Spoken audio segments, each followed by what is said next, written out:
You keep calling me mortal. Why Oh, is fuck that? out of here. And if I'm mortal, what are you? Well, Dr. Reed, if you must know, I'm a vampire.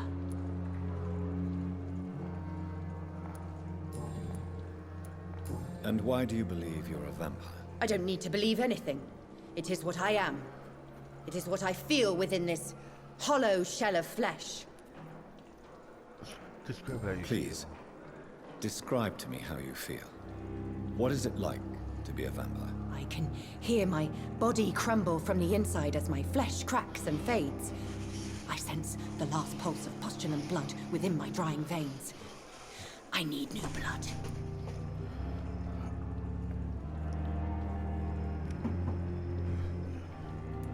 I see.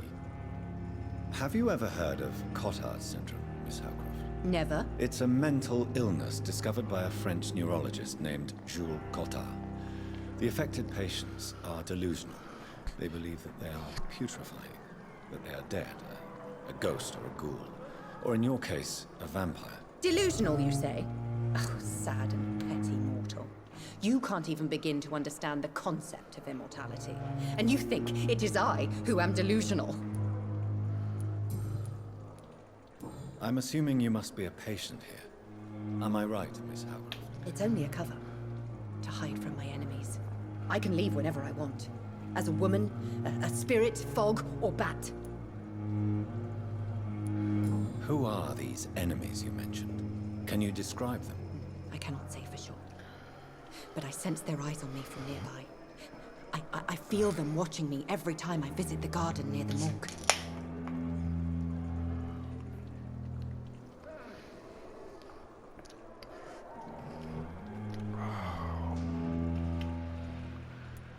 The staff here are not your enemy. They're here to help you, to care for you. I'm not speaking of the doctors in white. I'm speaking of the men and women who hunt me. For I am a vampire. I see. Don't worry. These people will not find you here.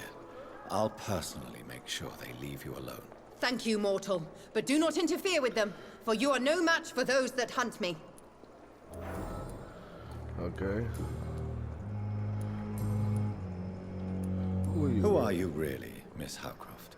I mean, apart from being a vampire. Is that not enough for you? I'm curious to know who you were before becoming a vampire. It was such a long time ago, I don't remember. Centuries of unholy life can have strange effects on one's minds, you see? Is there anything you can tell me about the recent commotion here? Many things can happen under cover of night, Dr. Reed. But I took no part in this massacre. But did you see or hear anything? I can't say I did. But the smell of fresh blood almost made me faint, Doctor. I'll leave you.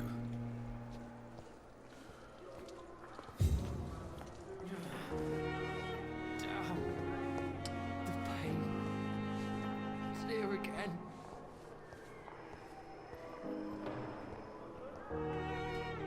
Good evening, sir. Can I help you? Unless you're here to fix my face. No. I don't think you can help me. I'm Dr. Reed. I've recently taken the position of head surgeon here. War injuries, am I right? You guessed right, Doctor. German shell took my pretty little mug right off. But they still call me Thomas Elwood. How is your stay with us, Mr. Elwood? Oh, it's bliss. I just escaped death in the trenches to be surrounded again by the moans of the dying. Can I ask you precisely why you're a patient here? It's the pain, sir. The drugs don't work. It just hurts under the scars, if you get my drift. Who's treating Who is treating you? Is someone in particular looking after your case? Nobody since the old and tired doctor spoke to me. Started to think I was forgotten about. Wouldn't blame you. You don't seem worried by that. My face hurts so much more when I smile or cry. I've learned it's easier not to speak. But be assured I'm smiling inside. Can I do anything for your pain? Nurses gave me a bunch of pills. No effect. told you. It's like the flames are under my skin, burning away.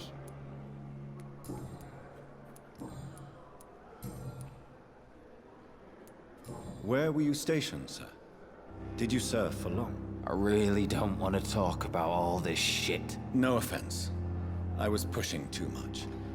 I served in France myself. I just wanted to know what happened to you. You were an officer, weren't you? Then I doubt we fought the same war, sir. No offense. How close are you to Miss Hallcroft?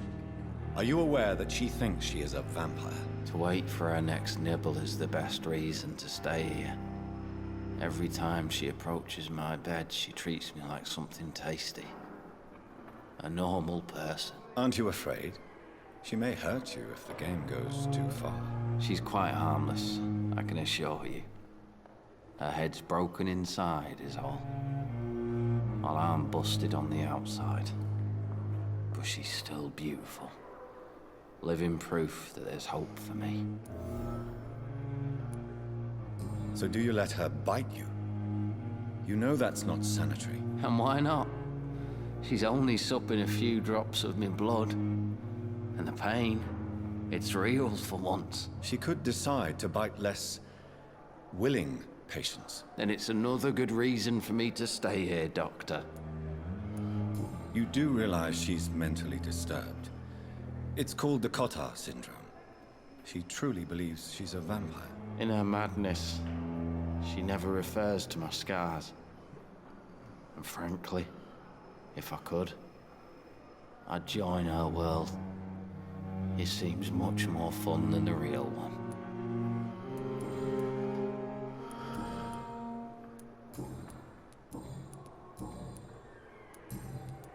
Can you tell me anything about recent events at the hospital? Before the shouts and the noises, I think I heard whispers coming from the stairs. 2 voices, maybe more. Did you recognize the voices? What did they say? I couldn't hear. Sounded like they were arguing or something. Goodbye for now, Mr. Elwood. Fear and disgust on every street corner. The daily routine. Here is a bitch. Fucking psycho bitch. What on earth happened here?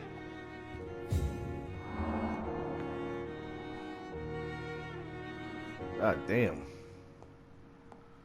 Some heavy duty fucking struggling here, holy shit.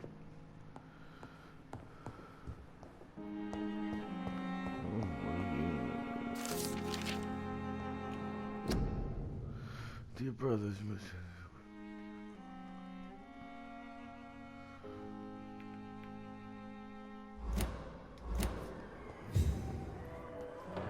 Okay. Fear and disgust on every street corner. The daily routine. Good evening, Miss Howcroft. I need blood, Doctor. Tell me, Thelma, why do you feel so attached to Mr. Elwood? Why him? I'm not sure, Doctor. I think we have a bond of some sort. We've both suffered so much. He's the only mortal I find interesting. Do you plan to make him a vampire too? Of course not. How could I inflict my curse on anybody else? I'm not that cruel, Doctor. Would you say you and Mr. Elwood are romantically involved? No. No, Thomas is a delicate soul. Even though he disguises it. But I am not the woman he needs. No, for I am a vampire, Doctor. So much personality to this shit. I love it. I'll leave you, Mistress of the Dark, to your nocturnal activities.